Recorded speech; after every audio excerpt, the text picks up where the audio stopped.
आमचा YouTube channel तयार करण्यामागचा उद्देश म्हणजे विद्यार्थ्यांचे शैक्षणिक उपक्रम त्यांच्या पालकाची माजी विद्यार्थ्यांपर्यंत पोहोचवणे असून विद्यार्थ्यांच्या साहित्य, कला, क्रीडा, सांस्कृतिक क्षेत्रातील सुप्त कलागुणांना वाव देणे आहे. परिवर्तनवादी महापुरुषाची जयंती, पुण्यतिथी व महापरिनिर्वाण दिनानिमित्त विद्यार्थ्यांमध्ये वक्तृत्व स्पर्धेचे आयोजन करून समाधीटपणा निर्माण करणे, विविध सांस्कृतिक कार्यक्रमाचे आयोजन करणे हाच आमचा उद्देश असेल.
प्रॅक्टिस करतायत. रायगड जिल्हा अध्यक्ष अक्षर मानव संस्था, रायगड जिल्हा सदस्य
इंग्लिश शाखांमध्ये पदवी मिळवण्यासाठी किंवा ज्या विद्यार्थ्यांना कास्ट व्हॅलिडिटी करण्यासाठी जो भारत सरकारद्वारे निर्मित असलेला स्टॅम्प पेपर असतो त्याच्यावरती आपण नोकरी करून देतो त्या अशा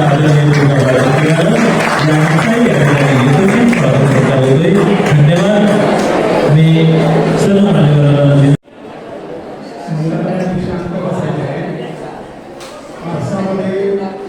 तुमची चर्चा सुरू आहे.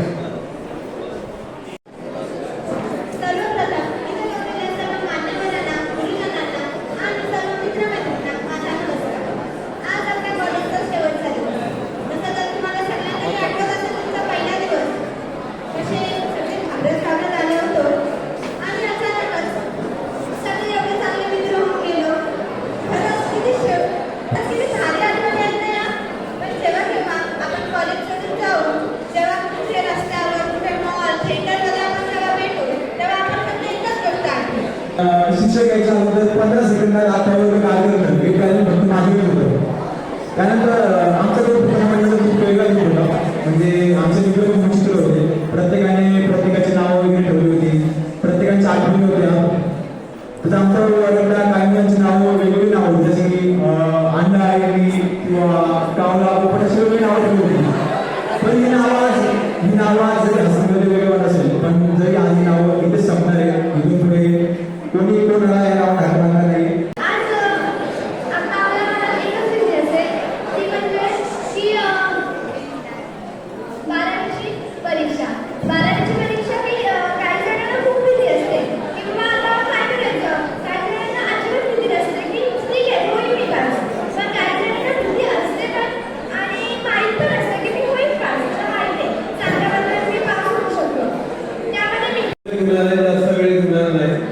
शुभेच्छा समारंभ इयत्ता 12वी 2026 सन्माननीय व्यासपीठ कार्यक्रमाचे अध्यक्ष आपल्या कॉलेजचे प्राचार्य माळी सर,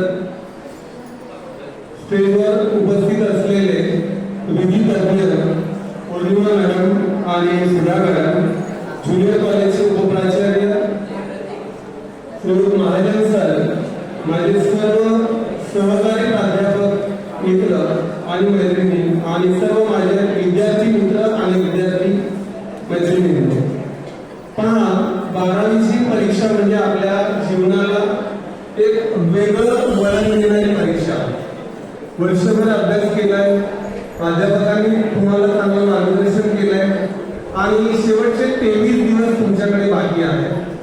आणि या 23 दिवसांमध्ये वेळेचं नियोजन आणि तुमचा स्मार्ट स्टडी जर चांगला असेल तर तुम्ही चांगल्या प्रकारे गुण मिळवू शकता.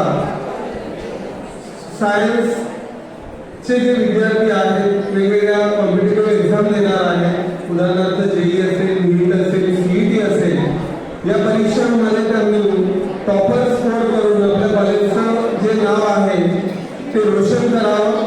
कालच तुम्हाला माळी सरांनी मार्गदर्शन केलेलं आहे आणि माळी सरांनी असं तुम्हाला आव्हान केलंय की 90% गुण हे सायन्सचं रेकॉर्ड आहे आणि या 90%च्या पुढे जर एखाद्या विद्यार्थ्याने गुण मिळवलं किंवा मिळवलं तर सर त्यांना बक्षीस देणार आहेत.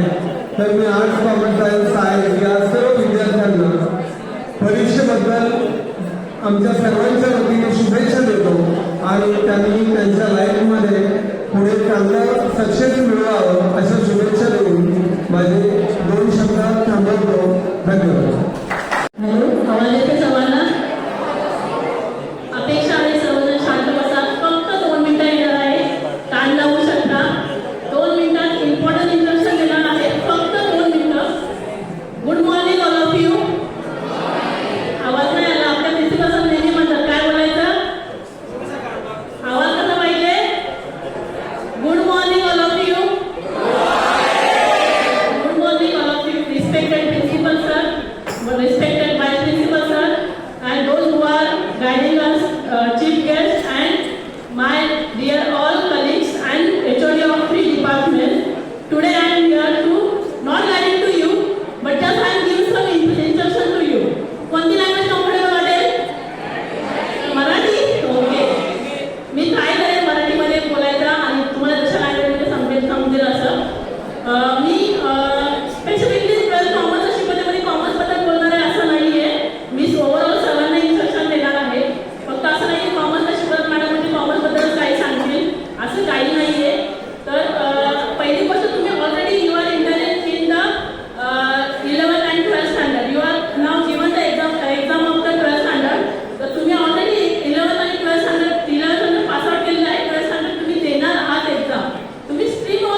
शिक्षक आणि विद्यार्थी आणि फॉर्मल ड्रेसमध्ये असलेले विद्यार्थी आणि सुंदर सुंदर साड्या रंगीबेरंगी नेसून असलेल्या सगळ्या विद्यार्थिनींचं मी इथे मनपूर्वक स्वागत करते आणि त्या सर्वांना माझा नमस्कार. मी इथे तुमचं एक खूप छान मगापासून कार्यक्रम बघते आहे, जे तुमचा आज 12वी नंतरचा हा निरोप समारंभ असणार आहे. त्यामुळे त्या कार्यक्रमाचं एक वेगळं रूप आणि स्वरूप खूप छान मी इथे स्टेजवर मगापासून बघते आहे. तुमचं सगळ्या तुमच्या ही जी तुमची मोठी शाळा आहे, जी आयोजक मान्यवर अशी तुमची शाळा आहे, ह्याच्यातून आज तुम्हाला हे 12वीचं शिक्षण 12वीपर्यंतचं जे तुम्ही घेतलं आहे त्याबद्दल तुमच्या या शाळेचं म्हणजे अनेक मुलांनी इथं कृतज्ञता व्यक्त केली आहे. तर ते बघून मला असं वाटतं की या शाळेने तुम्हाला खूप छान संस्कार आणि त्याचबरोबर सगळ्याच क्षेत्रांचं खूप चांगलं ज्ञान तुम्हाला या शाळेमधून मिळालेलं आहे असं मला जाणवतं एकंदरीत. तर आता ही जी तुमची सगळी तुम्ही आता 12वीच्या परीक्षा देणार आहात, तर यानंतरचं तुमचं जे आयुष्य आहे तर त्याच्यासाठी तुम्हाला खूप उत्तम उत्तम अशी क्षितिज अशी तुमच्यासाठी सगळी खुली झालेली आहेत आयुष्यात. तर या ह्याच्यामध्ये 12वी नंतर हा तुमचा तुम्हाला आयुष्याचं तुम्हाला काय ठरवायचं आहे, तुम्हाला काय बनायचं आहे, तुम्हाला तुमचं आयुष्य कशा पद्धतीने घडवायचं आहे, ह्याची ही सगळ्यात पहिली पायरी आहे तुमच्यासाठीची, जी तुम्ही आता निवडलेली तर आहेच, पण ह्या वाटेवर चालताना तुम्हाला खूप जिद्दीने खूप मेहनतीने तुमचं हे स्थान जे आहे आयुष्याचं तर ते तुम्हाला खूप जिद्दीने आणि खूप मेहनतीने बळकट करावं लागणार आहे. त्यासाठी माझ्या तुम्हाला अनेक अनेक शुभेच्छा. आता ह्या 12वी नंतरचं जे तुमच्या आयुष्यामध्ये जी तुम्हाला अनेक क्षेत्र उपलब्ध झालेली आहेत, जशी की CA आहे, CS आहे, MPSC एक्झाम आहे, UPSC एक्झाम आहे, ज्याच्यामुळे तुम्ही अनेक वेगवेगळ्या क्षेत्रात करिअरमध्ये तुमच्या आर्ट्स कला ह्या सगळ्या क्षेत्रांमधून तुम्ही तुमचं प्रभुत्व जे आहे ते आयुष्यासाठी म्हणून तुम्ही तिथे सिद्ध करणार आहात. त्यासाठी माझे तुम्हाला अनेक अनेक शुभेच्छा. आणि अशीच ही तुमची जी आता जसं मला आता तुम्हाला 12वीचं सगळं तुमचं हे सगळं बघताना निरोप समारंभ मलाही माझ्या कॉलेजच्या आठवणी खूप अशा माझ्या समोर आलेल्या आहेत. त्याचा माझ्यामुळे मी त्या आठवणींमध्ये बघापासून रममाण झालेले होते. आणि त्यावेळेला 12वी नंतर जसं मी ठरवलं होतं की मला काहीतरी समाजाचं देणं मी लागते आणि हे समाजाचं देणं करताना मी काय करू शकते, मी समाजासाठी काय निवडू शकते, यासाठी विचार करताना माझ्यासमोर हा कायद्याचा अभ्यास करणं किंवा हे कायद्यासाठी म्हणून जे काही शिक्षण घेणं हे माझ्या एक त्यावेळेला मनात आलं की मी समाजातल्या प्रत्येक अन्यायाविरुद्ध लढण्यासाठी कायद्याचा आधार जर घेतला तर मी त्यातून नक्कीच या समाजाला काहीतरी देऊ शकते. या कायद्याच्या आधाराने मी प्रत्येक पीडित माणसाला त्याच्या न्यायापर्यंत पोहोचवू शकते, त्याचा आवाज मी न्यायालयापर्यंत पोहोचवू शकते आणि तिथून त्यांना न्याय देण्याचा पूर्ण प्रयत्न करते. आणि त्यासाठी म्हणून मी हे लॉ म्हणून हे मी क्षेत्र निवडलं. Good morning. बसलेले गुरुजन आणि माझा विद्यार्थी मित्रमैत्रिणी, तुम्हाला माझा खूप खूप नमस्कार. तुम्हाला भाषण ऐकायला आवडेल का गोष्ट ऐकायला आवडेल? कारण मला माहिती आहे आजचा तुमचा मूड हा एन्जॉय करण्याचा आहे आणि आज शेवटचा दिवस कॉलेजचा तुम्ही साजरा करत आहात. त्यामुळे थोडंसं कोणीतरी येऊन मोठी व्यक्ती आपल्याला काहीतरी टॉक्स देणार आहे असं सगळ्यांच्या मनात असतं. मी एकेकाळी तिथे बसलेली आहे, त्यामुळे तुमच्या मनात आता काय चालू आहे ते मला नक्कीच माहिती आहे. फक्त तिथून इथपर्यंतचा प्रवास हा प्रत्येकाने केला पाहिजे इतकीच माझी आज अपेक्षा आहे. त्यापेक्षा जास्त उद्देशाचे डोस मी तुम्हाला काढणार नाही. मी फक्त एक गोष्ट सांगू इच्छिते तुम्हाला. आज एक घोड्यांची जत्रा भरलेली होती.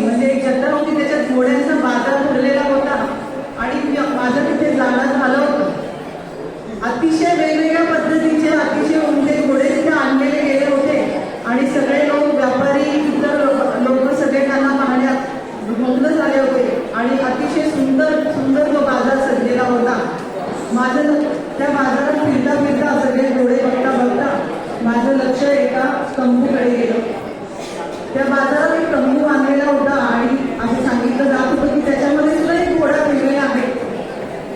माझी उत्कंठा ताणली गेली आणि माझी पावलं त्या तंबूकडे गेली आणि बघितलं तर त्यांनी मला सांगितलं की तो घोडा बघण्यासाठी मात्र फ्री ऑफ कॉस्ट नाही आहे, तो घोडा बघण्यासाठी 100 रुपयाचं तिकीट आहे. असं ऐकल्याबरोबर माझी उत्कंठा अजून शिकायला पोहोचली. मी म्हणलं आता तर मला बघायलाच पाहिजे की वेगळं काय आहे त्या घोड्यामध्ये. कारण आपल्या सगळ्यांचं एक हेच सायकोलॉजी असते की जी गोष्ट तंबूत आहे ती आपल्याला पाहायचीच असते की काय आहे. म्हणून मी ह्या घेऊन भावना आतमध्ये गेले आणि पूर्ण त्या घोड्याला सगळ्या बाजूंनी न्याहाळून बघत होते आणि माझा अतिशय सुंदर घोडा होता. पांढरा स्वच्छ सुंदर उमदा घोडा होता, नो डाऊट अबाउट इट. पण मी म्हणलं 100 रुपये त्याला तिकीट लावणं इतकं विशेष काय आहे, कारण बाहेर सगळेच घोडे तसेच आहेत, सगळेच घोडे विशेष आहेत. तेव्हा तो घोड्याचा मालक माझ्या चेहऱ्यावरची काळजी त्यांनी ओळखली आणि मला विचारायला लागलं, मॅडम काय प्रॉब्लेम आहे? मी म्हणलं ह्या घोड्याला बघण्यासाठी तुम्ही 100 रुपयाचं तिकीट का लावलं बरं? इतर घोडे सुद्धा किती सुंदर आहे. तो म्हणाला नाही मॅडम, ह्या घोड्यामध्ये 3 वैशिष्ट्य आहेत. तर तो म्हणाला, मी म्हणलं कुठली वैशिष्ट्य? बोला हा घोडा मनात आणला तर तुम्हाला 1 तासामध्ये CST पर्यंत येऊन पोहोचू शकतो. म्हटलं बरं ठीक आहे, अजून? तो म्हणाला या घोड्याने जर मनात आणलं, त्यांनी ठरवलं तर तुम्हाला 2 तासामध्ये दिल्लीला मिळू शकतो. मी म्हटलं दिल्लीत माझ्या चेहऱ्याची नाराजी काही जाईना. तेव्हा तो म्हणाला हा घोडा मनात आणलं तर 3 तासामध्ये तुम्हाला दिल्लीला ठेवून जाऊ शकतो, तिथून परतही आणू शकतो. हे सगळं ऐकल्यानंतर अजूनही माझ्या चेहऱ्यावर नाराजीच होती की मी ह्या घोड्याला 100 रुपयाचं तिकीट दिलं. तेव्हा तो पुढे आला आणि म्हणाला, मॅडम तुमची नाराजी बरोबर आहे, पण जेव्हा मी तुम्हाला याची वैशिष्ट्य सांगितली तेव्हा एक गोष्ट प्रत्येक वाक्याच्या आधी वापरली की या घोड्यांनी ठरवलं तर, ह्या घोड्यांनी मनात आणलं तर. आता आपण 12वीचे विद्यार्थी आहात, आपण खूप जाणकार आहात. आज तुमच्या हातात गॅजेट आहे, आज तुम्हाला सगळ्या माहिती आहे. याचा अर्थ तुमचा तंडू कोणता आहे आणि तुम्हाला काय ठरवायचं आहे स्वतःसाठी, हे या गोष्टीचं सार आहे. ह्याच्यापेक्षा जास्त मी तुम्हाला एक्सप्लेन करणार नाही. पण आपलं घर, आपले आईवडील, आपली शाळा, आपलं महाविद्यालय, आपले टीचर हे सगळे आपली बर्दाश्त ठेवत आहेत. आपल्याला सुसज्ज असं तंबू आहे, पण त्याच्यातून बाहेर पडताना आपल्यासाठी आपल्याला काय ठरवायचं आहे हे आता या क्षणी ठरवून जर बाहेर पडलात तर नक्कीच इथपर्यंत बदल तुमची मार्गी जाईल. इतक्याच मी तुम्हाला शुभेच्छा देते. आणि पुन्हा एकदा आताच 12 जानेवारीला विवेकानंदांचं जयंती साजरी झाली, त्यांच्याबद्दल सुद्धा मला काही बोलायला आवडेल. शिकागो इथे जेव्हा ते परिषदेसाठी धर्म परिषद भरली,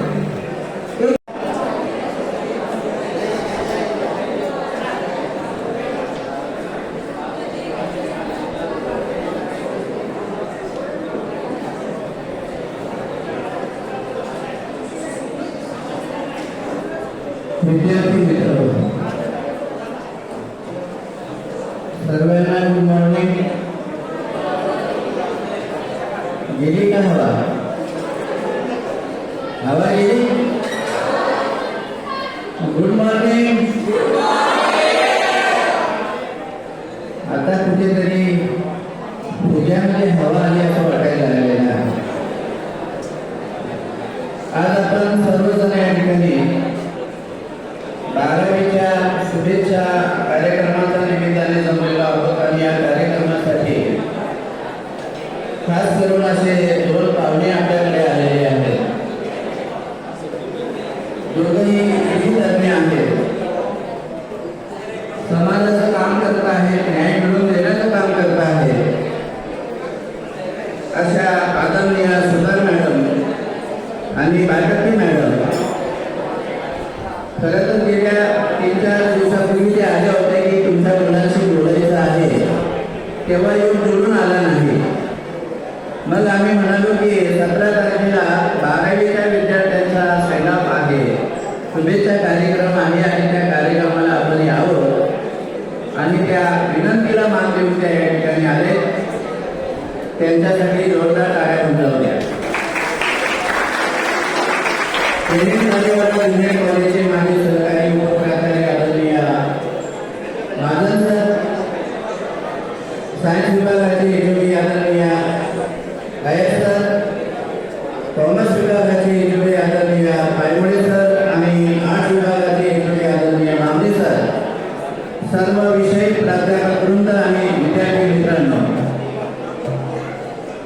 विद्यार्थिनीने आपले मनोगत चांगल्या पद्धतीने या ठिकाणी व्यक्त केले. वाईट वाटलं ते मुलांच्या संदर्भात एकच विद्यार्थी आला आणि सगळ्यात जास्त आवाज करणारे मुलंच आहेत. आवाज दाखवायचा असेल तर स्टेजवर यावं लागतं, खुर्चीवर कोणी आवाज करत. जसं आपण बघतो की आपल्या गल्लीमध्ये छोटं कुत्रे जोरात भुंकतं, पण ते दुसऱ्या गल्लीत गेलं की आपोआप शांत होऊन जातं, कारण त्याला भुंकता येत नाही, तिथे त्याचा आवाज चालत नाही. म्हणून आवाज करायचा असेल तर तेच बघायचं की मला तेच मिळालं पाहिजे. मी तेजवर बोलेन, कारण तेजवर बोलायला हिंमत लागते. जसं नागरगोजे म्हणाला, एक दिवस मी या स्टेजवर येईन, मला त्याचा अभिमान वाटतो. मला अशी मुलं हवी आहेत, 2 बटणं काढून आपला बनेल दाखवणारी मुलं नको आहेत. कारण अशी मुलं देशाचा विकास नाही करू शकणार. देशाचा विकास करणारी मुलं म्हणजे नागरगोजे सारखी मुलं, त्याच्याकडून आपल्याला काही शिकता येईल. तसेच काही मुली सुद्धा आहेत. हे वर्ष इतकं इझी नाहीये तुमच्यासाठी, तुम्ही ते समजताय, कारण ह्या वेळेस खूप ब्रेक मारला आहे एसएससी बोर्डाने. या वर्षी आमचा निकाल 100% लागणार नाही मॅडम, मला माहित आहे. अनेक वर्षाची परंपरा ती या वर्षी कदाचित तुटेल. बरेच विद्यार्थी नापास होण्याची दाट शक्यता आहे, कारण तुमचं सगळं काही प्रेक्षेपण जे आहे सीसी कॅमेऱ्याच्या माध्यमातून ठेवणार आहे. आज जेव्हा तुम्ही आवाज इथे करताय ना, तिथे तुम्हाला वेळ मिळणार नाही 3 तासासाठी की पेपर लिहायचा कसा. आणि ज्या विद्यार्थ्याने प्रामाणिकपणे नियोजन केलेलं आहे अशा विद्यार्थ्यांना पुढे अडचण येणार नाही. पण ज्याने निव्वळ टाइमपास करण्याचा प्रयत्न केला आहे, आई वडिलांना फसवण्याचा प्रयत्न केलेला आहे आणि प्राध्यापकांनाही फसवण्याचा प्रयत्न केलेला आहे, असे विद्यार्थी नाही जाणार पुढे. कारण भारतातील लोकसंख्या जगाच्या पाठीवर 1 नंबरवर आहे. इथे मोठी स्पर्धा आहे आणि त्या स्पर्धेमध्ये जो जिंकेल तो पुढे जाणार आहे. आणि त्यामुळे तुम्हाला उत्तम आणि चांगले मार्क मिळवावे लागतील. चांगले मार्क मिळवले तर तुम्हाला समाज सलाम करणार आहे. कालचं उदाहरण घ्या, ज्यांची लायकी नाही ते पण निवडून आलेले आहेत आणि ज्यांची लायकी होती ते पण निवडून आलेले आहेत, पण तरी आम्ही त्यांना सन्मान केलेला निवडून आलेले आहेत. आणि तसं तुमच्या बाबतीत येत्या 2 वर्षामध्ये 3 वर्षामध्ये घडेल, कारण तुम्ही मोठा होणार आहात 18 वर्षानंतर. काही 17चे काही 16चे आहेत आणि त्यामुळे मुलांना तुमच्याकडे दिवस फार कमी आहे. आणि तुमच्यासाठी आम्ही खास करून असा सांस्कृतिक कल्चरल प्रोग्राम सुद्धा ठेवलेला आहे. तिथे गाणे म्हणा, आपली कला तिथे दाखवा. एक दिवस स्पेशल तुम्हाला दिलेला आहे. 31 तारीख तुमच्यासाठी खास आहे. 3 दिवस कार्यक्रम असतो. 29ला आहे, 30ला आहे आणि 31ला आहे. शेवट तुम्ही करणार आहात. जेवढी कला दाखवता येईल तेवढी कला तिथे दाखवा. इन्स्ट्रुमेंट सगळ्यात भारी मागवलेले आहे. आणि त्यामुळे हा आजचा दिवस जो काही आहे शुभेच्छा देण्याचा कार्यक्रम आहे. एन्जॉय करायचा आहे आपल्याला, एन्जॉय करू नये असं मी म्हणणार नाही, पण तुमच्या समोर जे संकट आहे की 10 तारखेला मला परीक्षेला सामोरे जायचं आहे. दिवस फार कमी आहे आणि तेवढीच मुलं बोलवली असते, कारण कार्यक्रम तुमचा आहे. त्यामुळे तुमची साथ ही फार महत्वाची आहे की बाळांनो हा कार्यक्रम आपला आहे, आपल्या मित्राला समजवलं पाहिजे. आपल्यामध्ये 2 तास बसण्याची ताकद असली पाहिजे, तर तुम्ही घडणार आहात. विदेशात जाऊन बघा, एक तुकडा टाकू शकत नाही रस्त्यावर, तुमची ताकद नाही तिथे की एक टप्पे टाकता येणार नाही तुम्हाला. पण भारत देश असा आहे की कुठेही काही करा, कसाही आवाज करा, कसाही बोला, कशाही उड्या मारा, काही फरक पडत नाही. पण हा भारत देश तुमचा आहे, याला तुम्हाला चांगलं घडवायचं आहे आणि त्यासाठी आपल्याला मेहनत करावी लागणार आहे. मेहनतीशिवाय फळ मिळणार नाही. दोघे विधी तज्ञ तिथे बसलेले आहेत, खूप मेहनत करून ते हायकोर्टामध्ये गेलेले आहेत. बोलणं सोपं असतं पण करणं फार कठीण असतं. तुम्हाला सुविधा देताना आणि तेही फार कमी खर्चांमध्ये आमचीच काय दमछाक झाली ते आम्हाला नाही. आयटी विभाग चांगला गेला, विज्ञान मुलांसाठी 4 प्रयोगशाळा चांगल्या झाल्या, सगळ्यांना नवी कोरी बातमी मिळाली, प्रत्येक ठिकाणी फॅन फिरतोय, बंद करत नाही तरी लाईट चालू आहे, पाण्याच्या सुविधा झाल्या, चांगले प्राध्यापक मिळाले, वेळेवर अभ्यासक्रम संपला. मग अपेक्षा आता आमची काय आहे? पेरणी चांगली झाली, झाडं चांगली उगवली, झाडांना फळं आली पाहिजेत, सुंदर आणि गोंडस फळं आली पाहिजेत आणि ती फळं मार्केटमध्ये 1 नंबरची ठरली पाहिजे. आणि जेव्हा ती 1 नंबरची ठरते तेव्हा सगळेच डिमांड करतील. पण जर ती सडलेली असते, कुजलेली असते किंवा कुणीतरी गुंड्यांनी खाल्लेली असेल तर अशी फळं कुठे फेकली जाते? रस्त्यावर फेकली जाते. तशा फळांना किंमत राहत नाही. आणि त्यामुळे आपल्याला अतिशय उत्तम आणि चांगल्या मार्गाने पास व्हायचं आहे. मी मगाशी म्हणालो की 90% वर जर एखाद्या विद्यार्थ्याने मार्क मिळवले तर 10,000 रुपयाचं बक्षीस देईल. 10 मुलं असतील तर 1 लाखाचं बक्षीस आहे. 20 मुलं असेल तर 2 लाख, 30 मुलं असतील तर 3 लाख. एवढं मोठं आव्हान तुमच्या समोर कोणी आज दिलं नाही. 30 मुलं जरी आली तर 90 वाली तरी 3 लाख रुपये आम्ही तुम्हाला देणार. हे पैसे तुम्हाला खूप कामात येतील. पण हे आव्हान स्वीकारताना आपल्याला डोळ्यातून आसू येईपर्यंत अभ्यास करावा लागणार, हे विसरू नका. 8 तास बैठक मारावी लागेल, शांततेने मारावी लागेल. घरामध्ये आई आवाज देते, ऐकलं नाही, बाबांनी आवाज दिला, ऐकलं नाही, मी अभ्यासात रममान आहे. टीव्ही बंद करायला लावलेला आहे, फोन तर अजिबात जवळ नाही. मग यश तुमच्या हातामध्ये आहे. पण जर तुम्ही टीव्ही चालू आहे, बाबा काय म्हणते, आई काय म्हणते, मित्र काय म्हणतो आहे आणि अभ्यास चालू आहे, डोक्यात काहीच बसणार नाही. याची कारण असे आहे की एकेकाळी मी मानसशास्त्राचा विद्यार्थी होतो आणि त्यामुळे मानसशास्त्र काय म्हणतं, आपलं ब्रेन कसं काम करतं, शरीर कसं काम करतं, मन कसं काम करतं आणि आपण लक्षात कसं ठेवतो, यासाठी वातावरण निर्मिती महत्वाची असते. आता मी कार्यक्रम घेतो, जिथे जिथे आहे त्या कार्यक्रमाचे शिल्पकार त्यांचे आपण मानलेच पाहिजे आभार. आजच्या या शुभेच्छा समारंभासाठी आपल्या विद्यालयाचे प्राचार्य आदरणीय देशपांडे सर यांनी आपल्याला परवानगी दिली आणि वेळात वेळ काढून त्यांनी आपल्याला या ठिकाणी उपस्थिती लावून सुंदर असं मार्गदर्शन केलं. त्याप्रमाणे त्यांचं आपल्या विद्यालयाच्या वतीने शब्दसुंदराने आभार मानतो. तसेच कायद्याच्या अभ्यासामध्ये आणि कोर्टामध्ये सतत व्यस्त असणाऱ्या विधितज्ञ सुधारकायम बाळगट्टी मॅडम यांनी आपल्याला संस्काराचे जे गुण आपल्याला सांगितले त्या सुधार मॅडम आणि बाळगट्टी मॅडम यांनी आपल्या कार्यक्रमाला उपस्थित राहून आपल्याला मार्गदर्शन केलं. त्यांचे मी या ठिकाणी आभार मानतो. आणि खास करून हा कार्यक्रम यशस्वी करण्यासाठी जे खूपच प्रयत्न करतात आणि तुम्हाला आम्हाला मार्गदर्शन करतात ते आपले NN कॉलेजचे वाईस प्रिन्सिपल मांजर सर यांनी आपल्याला परवानगी दिली, त्याबद्दल त्यांचे आभार मानतो. तिन्ही विभागाचे मांजर सर, आळे सर, काळुंगे सर यांनी या कार्यक्रमाला शुभेच्छा दिली, त्यांचे मी या ठिकाणी आभार मानतो. आपण